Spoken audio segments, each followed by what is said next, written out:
Good day and welcome back to Elementary 72 Gaming. I am continuing on with New Eden Reborn. This is Chapter 2. Modus, the bane of all pirates, the man who all fear, including Concord itself. Modus was no ordinary man. He was born into one of the great families of Amar, a noble birth, the son of a great priest. His father lost to the pirates in an epic battle. However, no retribution was sought for his death. This angered the young Modus and resulted in him learning beyond the limits of the church. When he had reached the tender age of 182, he joined Caldari. This shook the church to its very foundation. One member of a great family leaving it was not what they intended. This was absolutely dangerous. Sanchez, as it was, had already grown to fear Modus. His implementations of weapon technology had resulted in the Oracle, which destroyed many of their great ships, destroying nightmares. But this wasn't the end of it. Modus planned retribution beyond all retribution to pirates. With Caldari's help, he had helped them develop several great vessels, taken them to levels of technology that were beyond their imagination, improving the Naga so far that you couldn't beat it with a battleship. His genius was undeniable. However, within Caldari, fear had risen. His great fanatical belief of the old Amar ways would result in them losing their very nature as a corporation if he had remained part of it. But his great genius was too dangerous to be listed as an enemy. So instead, they disowned him from the corporation, but listed him as a free compatriot. Modus would then venture out into the Null regions with the small legion who had joined him, people seeking vengeance for the loss of their great sacrifices. People lost to pirates would generally be cloned and would then be reborn in this way. However, several of the pirates had found a way to destroy the cloning factories before killing clear members of the clergy or clear members of the hierarchy of the corporation. This is why these vengeful factors had begun to grow. Moving forward, Modus ventured out beyond the regions into Null, finding the rare wormholes and wandering into them, trying to find the secret to what had given Garista, Sanchez, Serpentis, Blood Raider, and Angel their power. When he jumped through, he found it, the great wormhole space, and the Yang faction under Zheng Yu. Modus was intelligent enough to know that he needed to build a ship. In the process, he built his first of 3 great vessels. The small elite vessel gave chase to the great Zheng Yu, destroying one of their ships, the first defeat in one-on-one combat. This shook their foundations. It rattled the pirates, and even the Empire had begun to know it. He was their only ticket to freedom. The Sisters of Eve applauded his great sacrifice, devoting himself to eradicate the pirates. Nobody would wish to see him turned as the enemy, not even these pirates.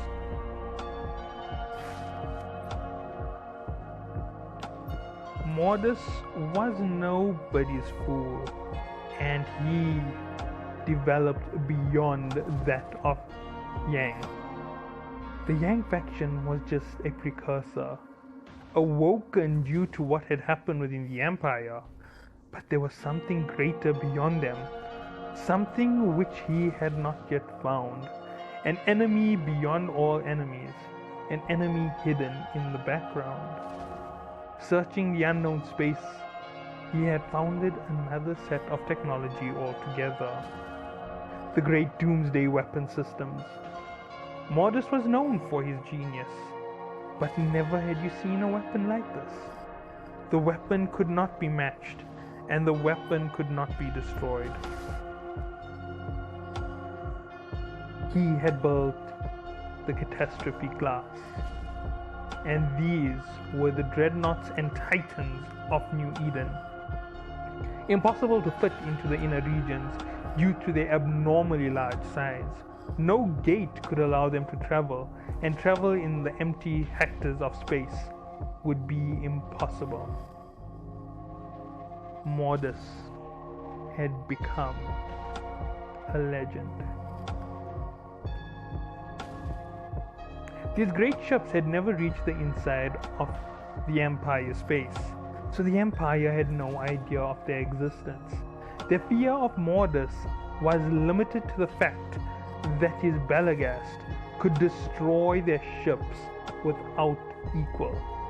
Not only did the Empire's police patrols not stand a chance against the ships, but neither did the gate guns, and they were almost unbeatable. Mortis had shown them power the likes of which they had never seen, but greater yet was what he had done in the unknown reaches of space. Unfortunately, his technology had been leaked. An unfortunate informant had brought the technology down into the null sectors and bred it into the four great factions. This resulted in their dreadnoughts, their titans.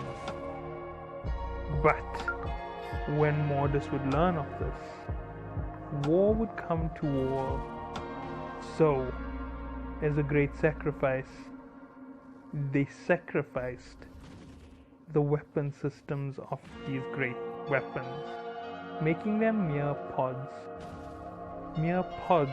next to his great weapon, his weapon holding back an even greater force, a force hidden within the empty terahectors of space, within the wormhole regions.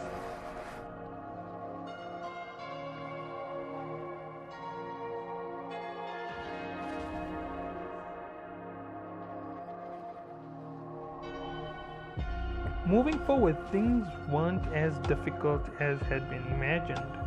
A lot of things had gone the way to which the Empire had hoped. Mortis had stopped the pirates from rising up against the main faction, but in its place was many great problems that they could not solve.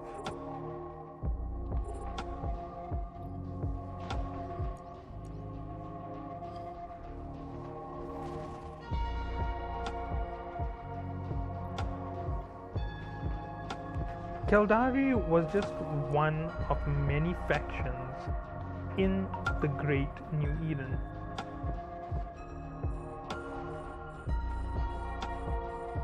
The factions of New Eden had risen to respect and fear those above them.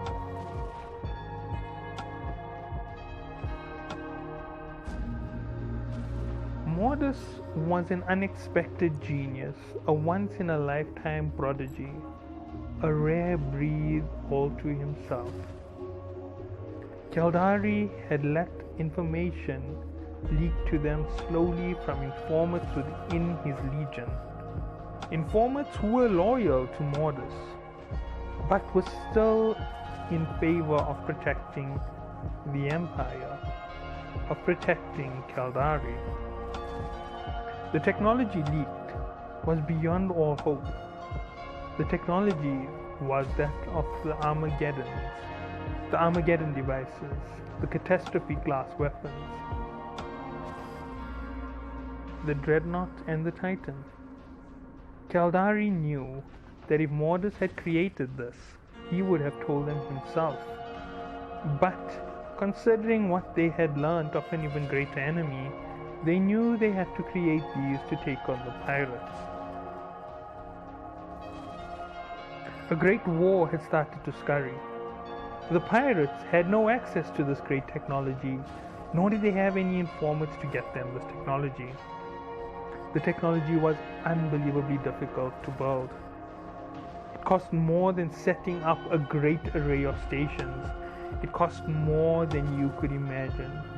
The Empire had helped the factions build theirs, but these weapons were beyond their imagination.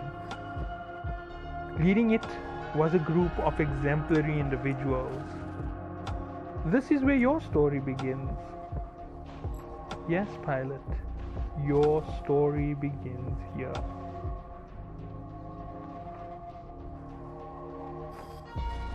A brave race of free individuals had been formed amongst the four factions. These brave individuals were not pirates. They did not fight the four great factions. They assisted them and assisted the Empire. They were friends with Mortis. They were friends with the Sisters of Eve. They fought with Mortis's legions. They were friends with Mortis's legions. It depended on the situation. They were free class individuals, just like Mortis himself. They were no Mortis, but their tactic and skill in battle, their tactic and skill in production was unmatched. They could even match the great Kaldari in production. These individuals were the Free Pod Alliance. Well, that is where they began, but beyond this, they would grow to form alliances greater and greater. Form alliances so great that they would shake the foundations of Null, turn Null into empires for themselves, rid us of pirates to the point that finding pirate technology was unbelievably rare. They would venture through the wormholes, take on Mortis, take on his legion, and become victorious. The Freeport Alliance was the first, but following them came greater alliances, as said before. From the ashes of this great movement, we were born. Yes, pilot, both you and I are of these great individuals, free from any true loyalty, born to serve no master. We drift through space, we drift through wormholes. We do as we please, we build as we must. The Empire endorsed us, the Empire fights us. There is no reason for us to be feared. Yet we are powerful enough that Mortis expects great things from us. But we are not powerful enough to make New Eden fear us. What the future holds, nobody knows. Will we side with the Empire in the future, or will we side with the great hidden enemy? Nobody knows, and that is the way that it should be. Hiding the enemy is one of the greatest secrets of New Eden. And it is a secret we would find in the great space when we venture to meet Mortis for the first time. But till that point, let us go with our story as it began. The first of the Free Pod Alliance had decided to venture around in the high sectors, mining with strict allowances on the free roaming belts of asteroids, clearing what would be considered the trash of the Empire. Nobody minded them, nobody feared them. They were just pod masons moving through doing their own thing. They would then take on individual contracts, clearing whatever pirates had wandered into the inner sectors, passing through with scrambled IDs and hiding away in little pockets of space that only Kaldari could find, or only any of the great factions could find. It seemed that the Empire had grown weak in its fear of its old enemy. Running through, we found many greater things. We found resources in the debris. We found resources in the trash. We built our fleets, we built our armies. We cleared the great missions. We saved the factions. And we continue to save them every day. There are now many of us, when there were once a few. However, we have suffered great losses, from the millions that we were to the thousands that we are. It is a great loss of great times.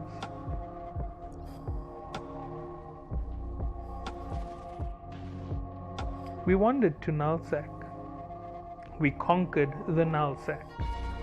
We took back the space from the pirates, unhindered by any faction to stop us.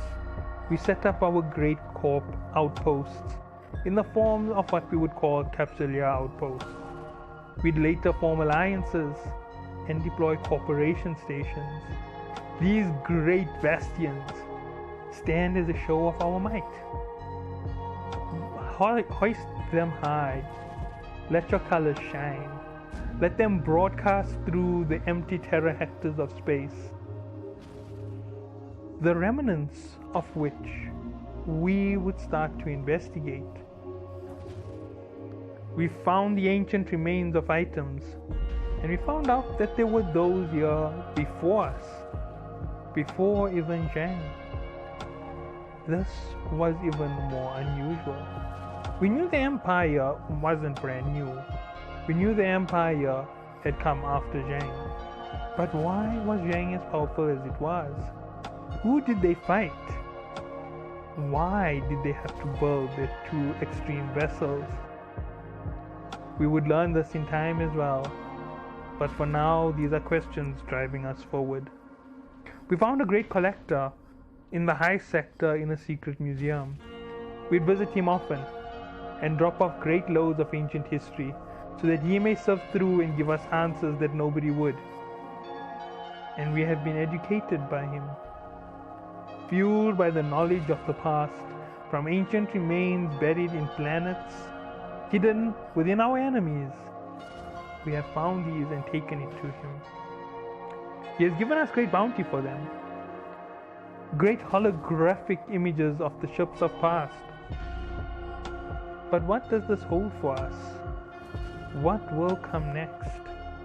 Who will we see?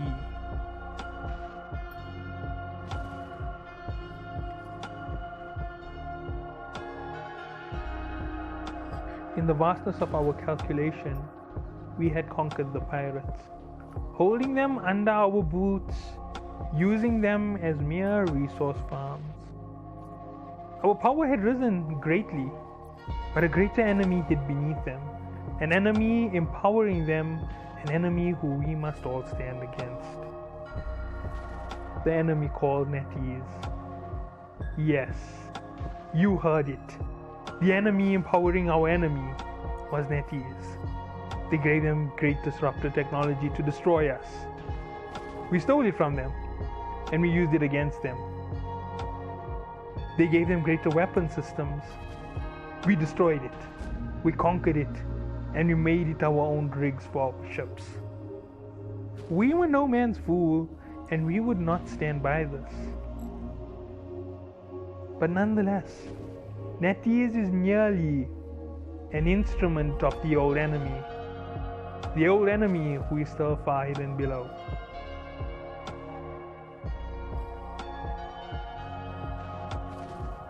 NetEase's great voice in the form of Joseph rose to give us the information that we needed, telling us when they would take power from us, and they would do it. The sheer might that he had destroyed many of us. He vanquished so many of us with his words of promise. He destroyed our alliances. He destroyed our friends. They took them away from us. His great updates, always a bane.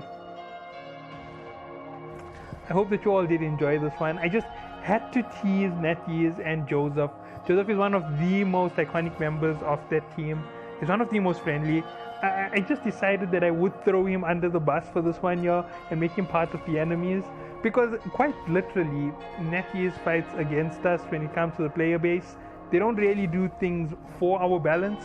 They always do things through nerfs and buffs, and I just thought that it would be a nice little slender of NetEase to make them this great underlying power, to explain why we had shifts in power throughout the game, why we lost so many players. I hope that